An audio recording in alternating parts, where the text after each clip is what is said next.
Halo semuanya, selamat datang di channel IQS. Di edisi 1 video sebelumnya saya sudah membahas tahap awal dalam pembuatan bill of quantity.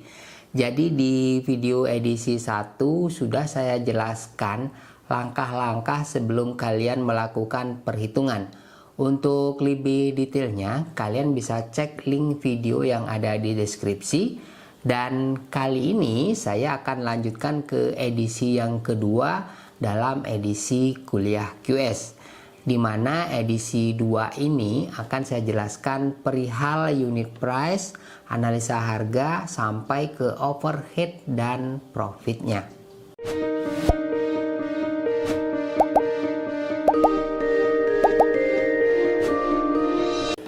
Oke, dalam pembuatan bill of quantity, setelah semua volume gambar sudah kita hitung semua, sekarang saatnya kita susun ke unit price-nya.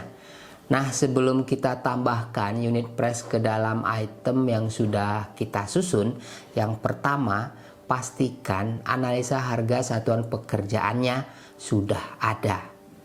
Nah, di sini saya ambil sampel menggunakan AHSP PUPR Cipta Karya.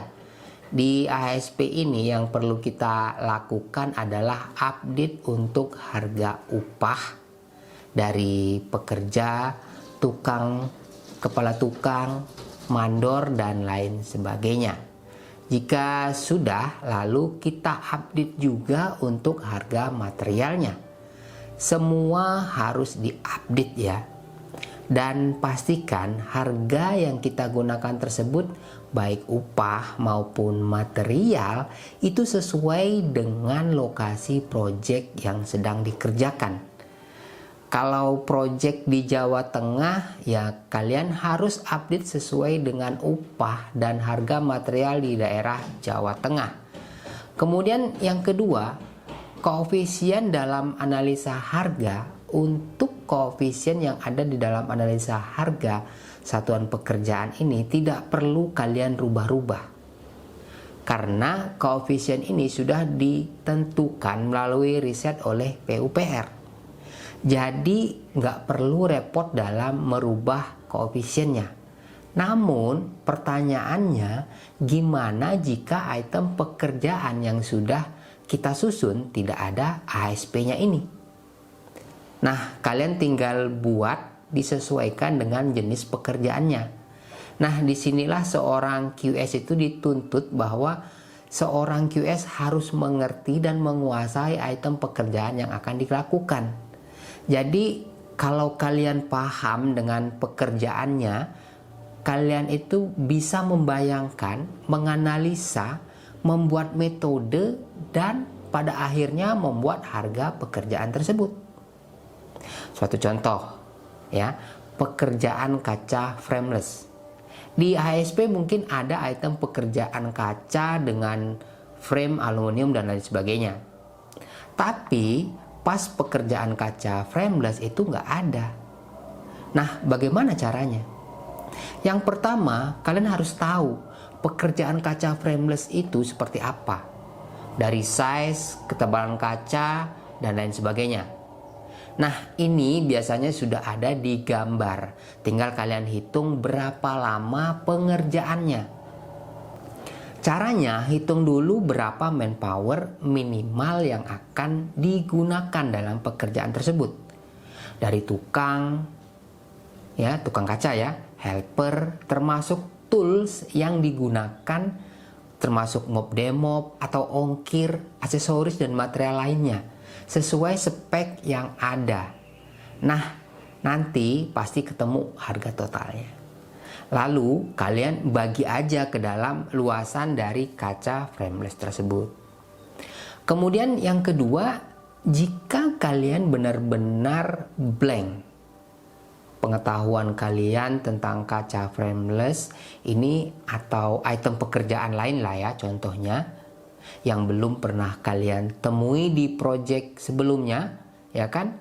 Maka langkah yang tepat adalah cari vendor untuk item pekerjaan tersebut.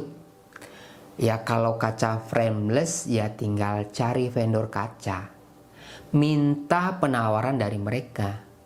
Dan pastikan harga yang ditawarkan sudah terpasang dan diterima dengan baik dan tidak ada biaya tambahan jika tidak ada perubahan spek. Atau biasanya item pekerjaan yang butuh penawaran dari vendor itu adalah pekerjaan panel. Ya. Karena dari size dan segala macamnya itu tidak tertera biasanya di spek. Jadi biasanya dari vendor atau panel maker ini mereka akan minta gambar single line diagramnya untuk menentukan dimensi yang pas dari panel tersebut. Nah, kalau sudah dapat harga penawaran dari vendor tersebut, ya udah kalian bisa gunakan harga tersebut sebagai referensi untuk item pekerjaan yang tidak ada analisa harganya.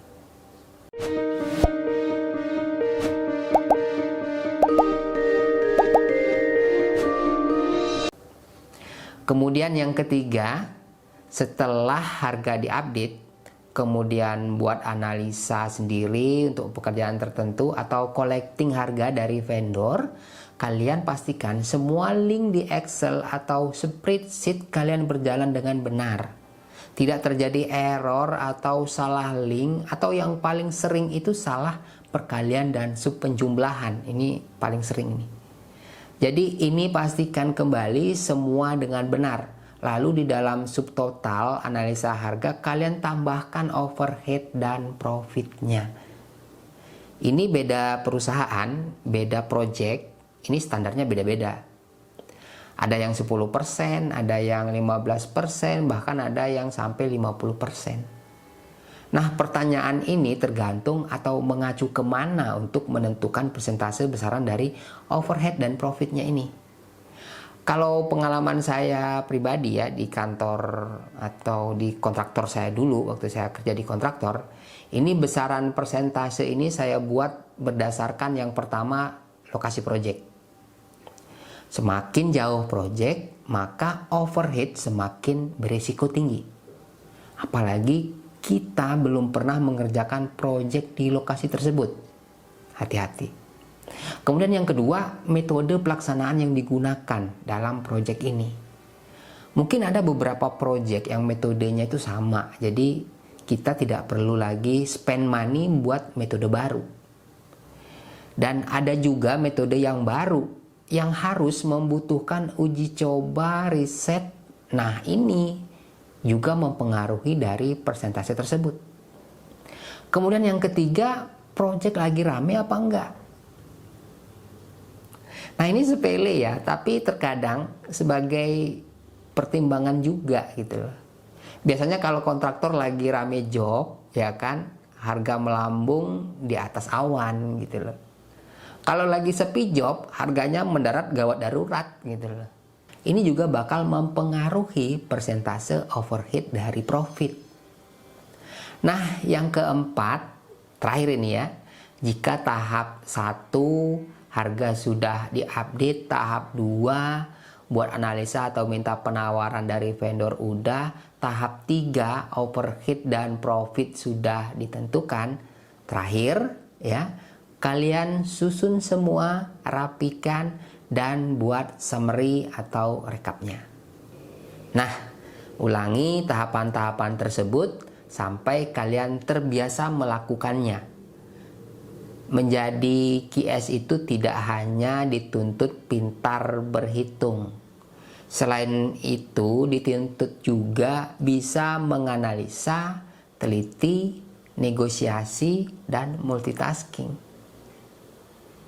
Nah, untuk kuliah QS edisi 2 ini mungkin sebatas ini dulu. Next edisi ketiga saya akan coba bahas untuk pembuatan progress report. Ada yang tertarik? Pasti dong. Nah, di mana lagi dapat pengetahuan QS selain di channel iQS? Oke, jika ada masukan atau tahapan perihal pembuatan BQ ini, coba share di kolom komentar. Jangan lupa like jika kalian suka video ini dan dislike jika kalian kurang suka.